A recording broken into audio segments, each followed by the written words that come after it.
Hello, Fearless Gamers, and welcome to another episode of Touching Base here on Fearless Games.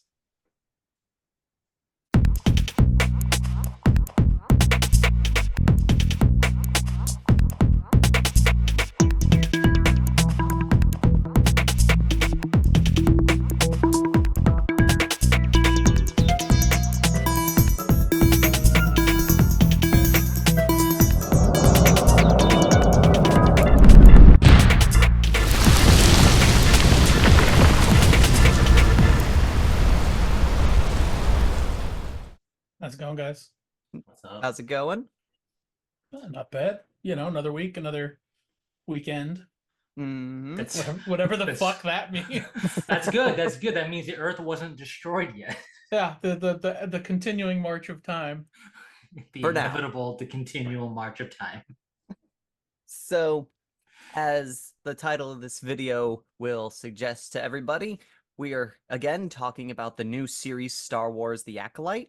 We're going to be talking about episodes 3 and 4 today, but before we get into this, James, you weren't here on the last call, and when we did the last video, you hadn't had a chance to watch Acolyte yet. So, what was your opinion of episodes 1 and 2? I mean, I love the Phantom Menace. Oh wait, it's we're talking Acolyte. No, I liked it. I really appreciate what I think they're going for with everything that they're setting up. It's unfortunate that Star Wars has such a fandom that if you do anything outside anybody's comfort zone, it's like, grr, arg, this is all wrong because I'm the one who owns the IP, apparently. But I really enjoy it. What I really liked about episode 1 was A, how long it took for a saber to pop, and B, the reluctance to even use it. You know what I mean? Like it was a very different take on the Jedi Order of the time, and I really appreciate that. I also, whatever the conspiracies are, whatever might be happening, I don't know, but I just, for now, Soul is like, you are the perfect Jedi. It's like, I don't know who you are, but you're my best friend now. Like that's how I feel with that character so far, until they do some horrible dark twist, I'm sure. But but no, I appreciate it. I like the take on a very different Jedi stance. I think episode 2 did a very good job with that as well. And right, because I didn't pay attention to anything leading up to this. So right when I was like, hey, that's Trinity, dead. Oh. She's too expensive to keep alive. Yeah, exactly. Exactly. But I can't take credit. Matt's the one who sent me that meme. Yeah. I also, the mechnics, I was like, I was trying to think, and how is that more cost effective than a droid? But I guess droids are expensive in the nutshell. Yeah, like I think at different the times, time, so the droids are more expensive. Or yeah, I something. think at the Yeah. time the astromech was just invented, so it's kind of like for us, like the Tesla now, it is super expensive, but later down the line, it'll be like, yeah, I bought Yeah. 3. Right. I was just looking at it going, especially because things like, and granted, it's not necessarily canon anymore, but things like KOTOR, we had the T3 Astro unit, and you're like, but it was doing all the things that you're doing. I don't understand. But like, it's Pip is funny. I feel bad for Pip. It's kind of like, I don't got no legs. But yeah, I like it. So far. I'm digging the show. I'm digging it. I was worried that it was just going to be, rotoscopes everywhere, but it's very tasteful.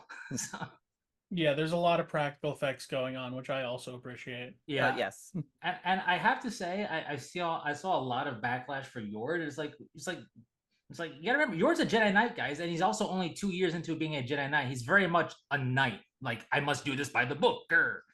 Like, I still don't like him. Fuck you. it's not that I like him, but I can understand why he has the mentality he does. Oh, he's fresh sure. out of training.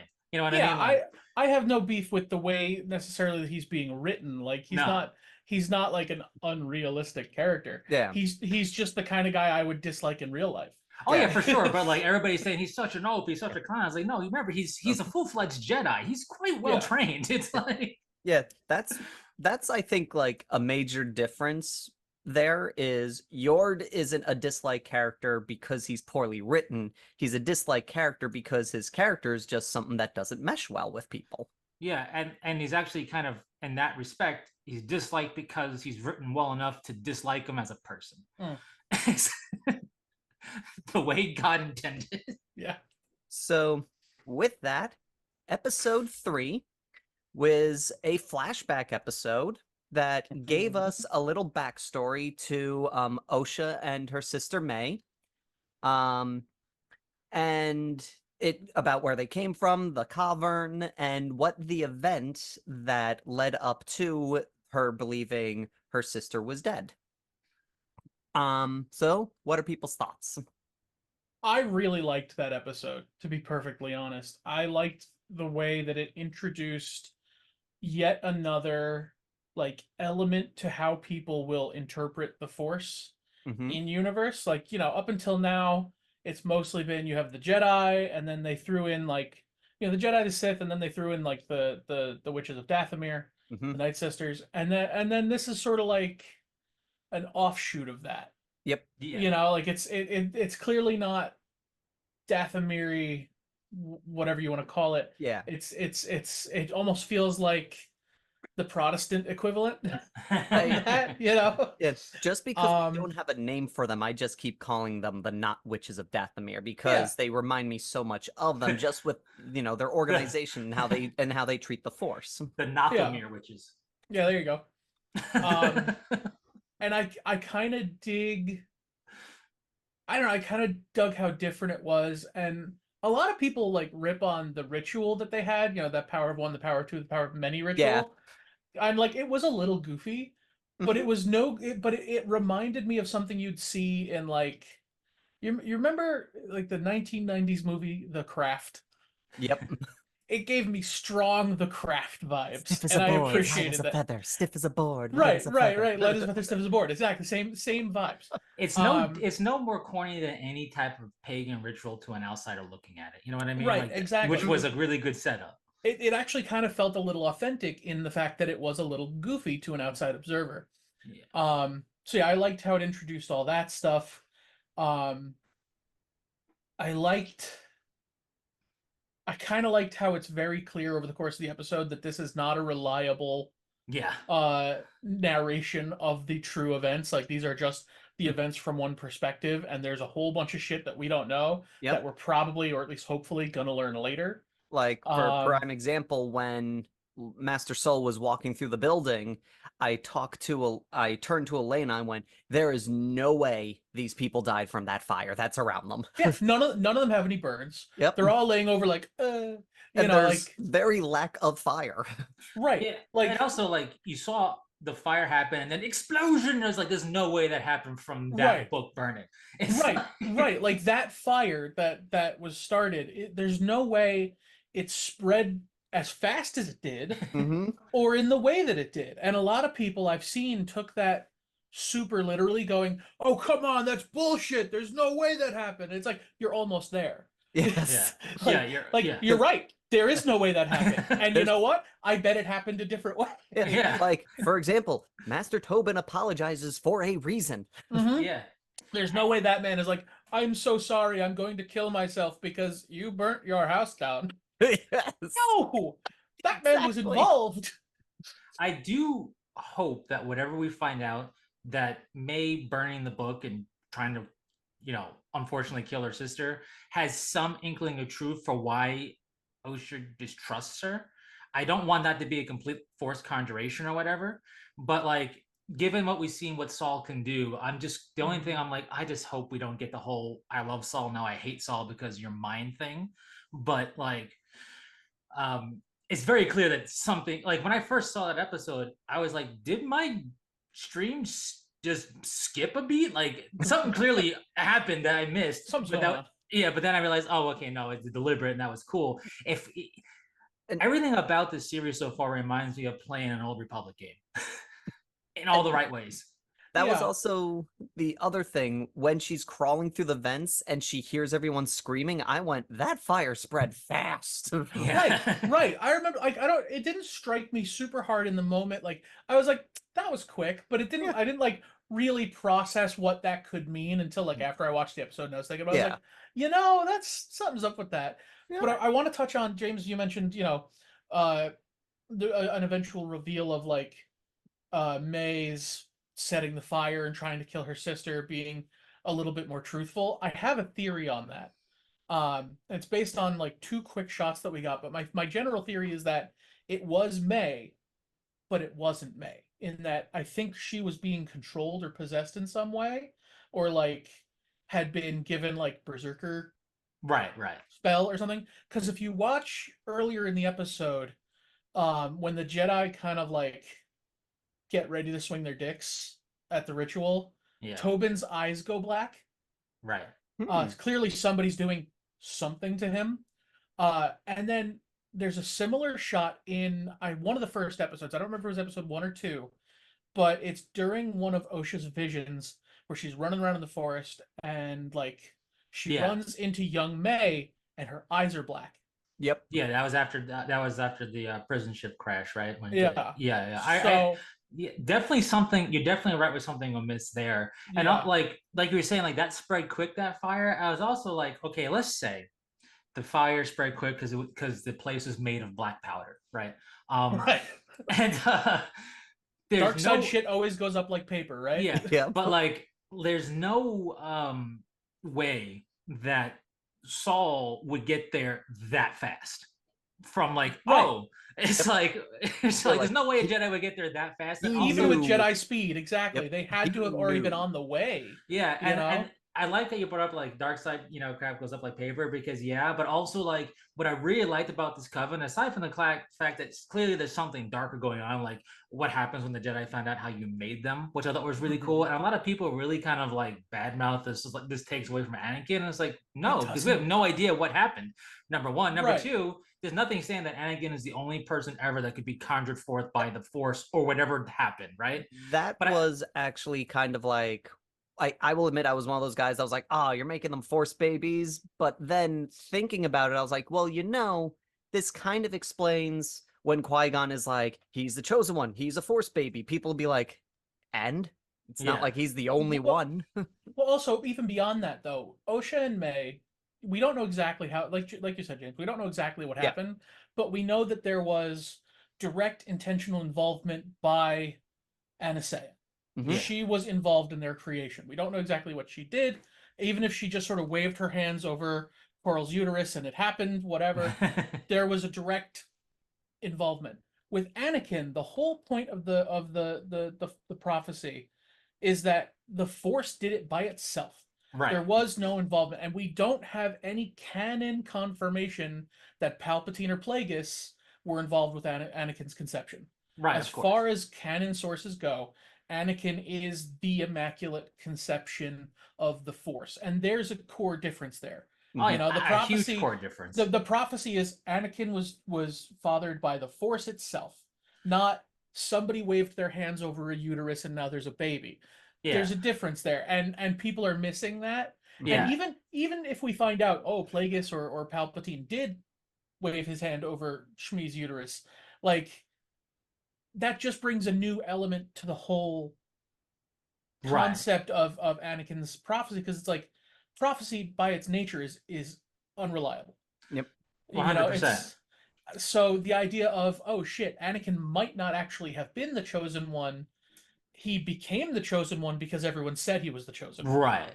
It's kind of like Neo, you're not the chosen one, but you are. Right. Or Harry Potter. Yeah. Where but also like Harry or Neville. And the thing is with Anakin, right? It's been through some of the stuff that's in canon, it's been suggested that Plagueis was influencing the Force. But it wasn't that he was like, I'm going to have Shmi have Anakin. It was more so, I'm going to have a Force conjuration. I have no idea how it's going to happen. Right. And this was like, hey, come here, set the mood lighting. We're making some babies. And then it's like, mood lighting. Right. And which was really cool as a concept to think how it happened. Like, how did you do this? It's almost like Anakin is all natural and they are GMO. But sort of, yeah. Yeah, but also what I like about this coven was that it wasn't like dark side. It was more like holistic and like complete. Right. And a more natural approach to like the idea of like good and evil are still parts of life. Yeah, because they were just saying it's a thread. It's You pull on it and it Mhm. shapes you. That's it. It was like a good way, I think, for at least for me is it was less religious-y with the Force, whereas I feel like the Jedi and like the Sith kind of a little more in that sense I don't know in that I terms of would their say like it feeling of was. it. I don't know that I would say it was less religious-y. I think it was a different brand of religious. Less Fair, puritanical. fair. Yeah, like the Jedi and the Sith, they're very well. The Jedi especially are very heavily influenced by Buddhism. Yes. Yeah. Let's let the Jedi is the ideal Jedi is Zen, Buddhist, a little bit of samurai code in there. Yep. The Sith are, I don't know, an equivalent. I guess the Church of Satan. Do what you want to do when you want to do it. Follow Kind your I passions, the that Sith kind of thing. and like to that notion of the Sith, what makes I think the Sith so troublesome for people like when anytime there's a red lightsaber involved, oh Sith, that's like what they were saying with Smilo Ren. Yeah, we'll get to Smilo Ren. Yeah, but what like nobody's what I appreciate about this is that I like that. there's no S word that came up, right? Not yet, at least. Yeah, not yet, but that's what I like is like because one of the things that I saw and I know we're gonna get to was just like, oh, how would they not know then if this is happening? Well, nobody, they're just assuming that this is like Jedi who turned from became their own thing. Yep. Some Like asshole, yeah. yeah, or Which some is offshoot of like another coven or something. They don't know that it's which the it big may bad. be. Right, It may exactly. be. We don't know all the details behind the master and this guy Right. in the helmet It's yet, just and we're still learning these things. yeah, it's just like just because we saw, I believe, I forget if it was the first or second episode, the whole, an acolyte kills without a weapon thing and a red saber, doesn't mean we're dealing with pieces of lie. There's only passion, the passion against strength, against power, and all that crap. I do think we have a line of dialogue that hints to at least to the viewer, that there's Sith involvement in the first. It's either in first the or second episode. Yeah, the because apothecary Kamar piece makes is the a lie. Yeah, Kimir is like, they have that. Yeah, I know, peace is a lie. That conversation, which is like, okay, that's to Sith me as the code. viewer. I know that that's a line from the Sith code from like the side shit. Yeah. But in universe, nobody knows.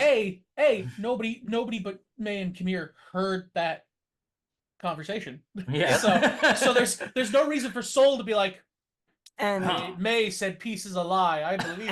And where were you? Yeah, and technically, granted, I'm not sure how the rules go in here. The video games is where that mantra's only been heard, and that's officially not canon. Yeah, it's all from side stuff that we don't know for sure has been canonized or exactly complete. Yeah, exactly. And I like the way it was delivered because it wasn't delivered in like a mantra. It was delivered like yeah I know. It was kind of it made it sound like it made it sound like we were given just enough Kool-Aid to make us believe something that could be a total lie, right? Like it was just like.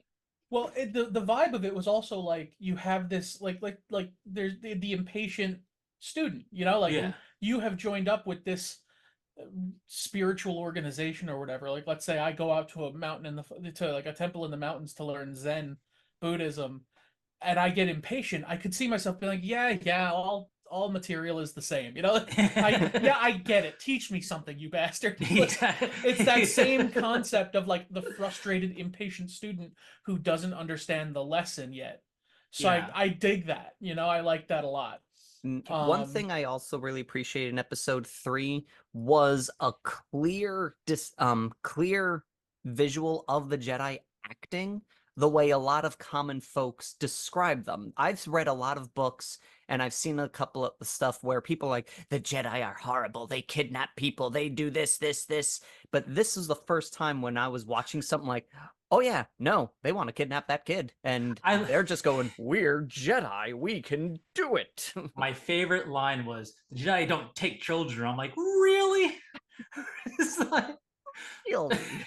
But don't you? And that's something I'm actually really curious to see. I wonder if we're going to get more flashbacks to that event. I suspect we must. Yeah. And are we going to get it from May's perspective? And if we do get it distinctly from May's perspective, are the Jedi going to be behaving differently? Mm-hmm. Are they going to be acting even more overtly antagonistically? Because like in Osha's perspective, like, yeah, they were taking kids, but at the same time, there was a certain kindness to them. Yep. So it's like it kind of shows Osha's conflict there. Yeah. Yep. Whereas like May and Coral and Anastasia, like they saw the Jedi and they were like, "Fuck, the Yep. cops are here to take my children."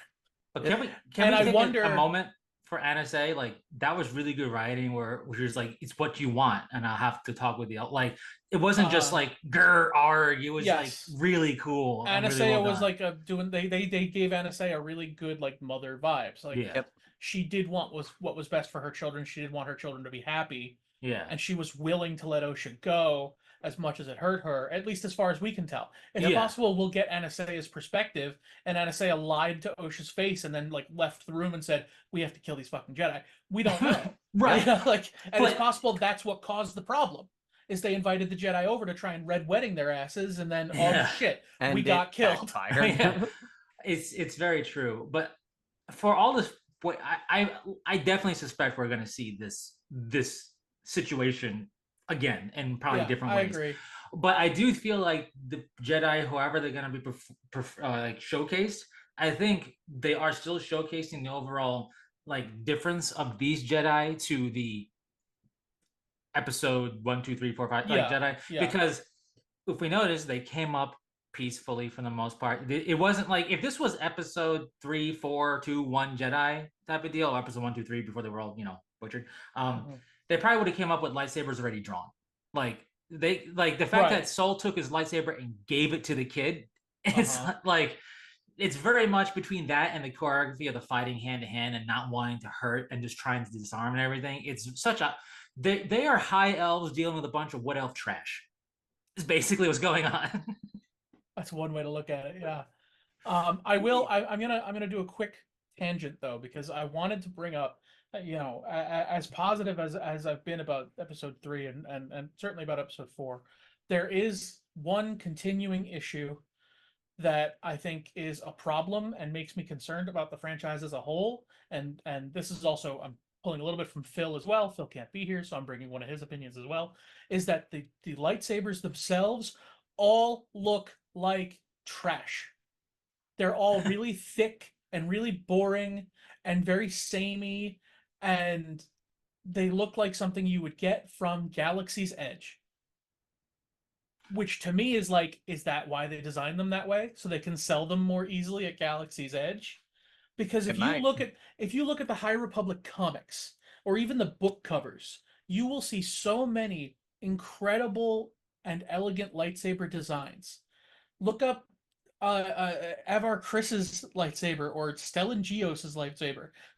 Stellan Gios's lightsaber is the coolest lightsaber I've seen in my entire life. Why don't we have something like that in this show? Why do we not have a single cross guard when the High Republic so far has been the cross guard era? I don't get it. It bothers me from a production standpoint. It doesn't affect the plot, but it does. Like whenever I see a lightsaber on screen, I'm like, you motherfuckers. Yeah, I get it. I look at it, I think it is part production because like to kind of go to season 3 of The Mandalorian, everybody had Boba Fett's chest plate with the little cutout for like the blinky lights. But like they didn't have any blinky lights there or whatever. So maybe it's that. I also this as stupid as this is gonna sound, maybe we just haven't gotten to the hero shot where all of a sudden a lightsaber is going to magically look different of like the money shot of a lightsaber, and maybe this is just like standing stuff to We not gotta take your. we gotta to wait not- for Osha to get her lightsaber. Well- Right. I'm wondering if Osha's lightsaber, if she gets one, will look cooler. But like we've gotten essentially money shots of. We've seen Soul's lightsaber up close. We've Mhm. seen Tobin's lightsaber up close. We've seen Dead Lady from the Matrix's lightsaber up close. There's. We I don't think haven't we seen, saw the. I don't think we saw Kelnaka's up Yeah, close. we never saw No. Kelnaka's. So maybe his will be cool, but Well, I'm just saying, like when I say money shot, I'm like maybe like there's mission rows and temple rows, maybe there's mission sabers, and like look at my super fancy rapier when I'm not in doing mission, which is dumb, but I just feel like maybe the only other thing I could think of is they don't want to take away from like the storytelling of the character doing stuff to go look at that ball and saber, which is weak as F. yeah, but that's bullshit because this is Star Wars. Every last person watching this show came in with a half-mast boner hoping for some cool lightsabers. Let's be honest. Yeah. Oh yeah, it's If true. the show had nothing but cool lightsabers, there would at least be people glad that the lightsabers were cool. This would be the one show where people probably wouldn't complain that there was too many lightsabers. Right, especially High Republic is like the peak of the Jedi, so it's like Yep. I definitely came into this expecting a bunch of dumb Jedi nonsense and some cool lightsaber stuff. I do have a And question in regards to that. sure. Because it's high Republic, high Elf Jedi shenanigans, sniviness, awesomeness, but it's also like, if I'm misunderstanding what they said in episode 1 with the little text screen on the screen and everything, this feels like it's the end of that era. I think it's the start of the decline of that era because it's Yeah. still like 100 years ish before. Right, but what is Phantom 100 Menace. years? This is, I think, I mean, sure, in a world where one dude lives 900 years, what is 100 years? But from your perspective and my perspective, 100 years is Right. I'm ages, just thinking like Star Wars Force perspective, where it's like, and I subsist entirely off the Force. It tastes like honeydew. But like one of the big difference is as you can see is, like the Jedi are going around doing crap like kind of like on their own without anyone's requests or anything. Like they feel like they can push that around, but in like episode 1, 2, and 3, they're like, hey, we can't do anything, or don't be mad at us. The Republic asked us to do it. Like, I think we're at that point where the Jedi aren't like, well, we don't want to make the Republic mad at us. right. I feel like they haven't we're been seeing the circumcised yet. transition to that. I feel Yeah. like this series This might could be be the like event that kicks why that they off. are. But I'm just wondering. I was just curious because I was wondering if maybe that's because they got the look down for like their robes and their attire and everything. They got the demeanor down, and I'm wondering if because we're almost into the Jedi depression that times are tough, so I can't have my cool palladium lightsaber or something. I have no idea. Yeah, I would agree with that as a potential theory more if we didn't then look at the prequel trilogy and see lightsabers like Palpatine's lightsaber, like Dooku's lightsaber, Even maces. right, like Mace Windu was actually one I was going to go to next. Like all of the lightsabers in the prequel trilogy are clean and fancy and like in the case of Dooku's lightsaber, very elegant. So to go from early High Republic with the Avar Kriss and Stellan Geos super fancy lightsabers to the Acolyte junkyard trash lightsabers back to fancy lightsabers for the Phantom Menace 100 years later, it feels a little off to me. Oh yeah, I totally get it. I'm just trying to devil's advocate and think outside the box here with it because absolutely. because I agree, but I'm also thinking like, well, maybe it's in fashion to look trashy now. I have no idea, but also show us at least one guy who's not fashionable. Then come on, give me right. give me one. I'm also wondering if maybe they were trying to go for like I feel like this is the era of Jedi being peacekeepers, not soldiers, and episodes 1 through 3 is like we're soldiers and we're fancy with it. But all of it also could just be like they just drop the ball on lightsaber production, and maybe moving forward they'll lose their lightsabers and have to craft some ball on lightsabers. Maybe my concern is that from a viewer and consumer standpoint, Disney may moving forward make this the general idea of lightsaber design where it's not going to have anything too outlandish or too different because then it's harder or more expensive for us to make it into a toy. Yep. And that's my big concern because a fair concern, that sort of policy, that sort of approach is going to really squash a lot of the things that are cool in the franchise, and it's the sort of thing that spreads. Yep. So it's like it starts with lightsabers, and then a couple of seasons later, every blaster is the Westar 35. I was just thinking about the Westar 35. The Westar 35 is ballin'. Don't get me wrong, but if every single blaster was the 35, yeah, it's ballin', but it's basic. You know what I mean? Yeah, exactly. It's your. That's Glock why 9, I was thinking of it before you said it. I was just like because I'm lame, and I was thinking, and I can think of like different models of blaster, but but my only with that concern, my only hope is that, and my only thought would be like, okay, if I'm Disney or somebody making those decisions, like let's have the people that like Jedi B. We don't even have a name for him. He's gonna have a crappy lightsaber or whatever. Sure. But then let's sure. have somebody awesome with an intricate lightsaber because, and then somebody said, like, what about the bean counting? It's gonna be hard to make it more expensive. Well, then make it more expensive. They're gonna buy it. Like, come on. Right. It's like, But I could see we have seen situations, especially with Disney and Star Wars. If you want to take a trip down a 4-hour rabbit hole, check out Jenny Nicholson's breakdown of the Star Wars hotel and how oh that yeah, all went yeah, down. yeah. That was a massive case of Disney leaving money on the table frequently and cutting corners, despite the fact that people were spending tons of money. And it's like that sort of corner cutting has become a problem with Disney as a whole, Yeah. where even though they could charge more for the fancy version of something, they'll try to just charge more for the not fancy. Yeah. And so it's like that's my concern. And Oh, wait, hopefully, no, I agree. That's why I was saying if I was in Disney, I'd be like, and somebody brought up this this tactic, it'd be like, so make it more expensive, they'll sure, buy yeah, it. It's yeah. like, come on. If I were at the reins, absolutely do the cool thing. And this whatever it costs, raise the price. Mhm. You forget we're talking Star Wars here, they'll pay. Like, I hate to say that, and I hate to like wring money out of my own group of people, fan base, but we are the type that will go, those shoes are $300. Let's get them. Yeah. Like, it's I type mean, of deal. that's nerds in general. That's Yep. nerd Yeah, culture in but I general. mean, it's Star Wars. We will pay out the nose for cool shit. That's just Yep. how it is. But But even beyond that, like you don't even necessarily need to raise the price on the cooler lightsaber because if it's the same price or even maybe only a little more expensive, it's just going to push more units, and Yep. that's where your profit comes from. But they don't.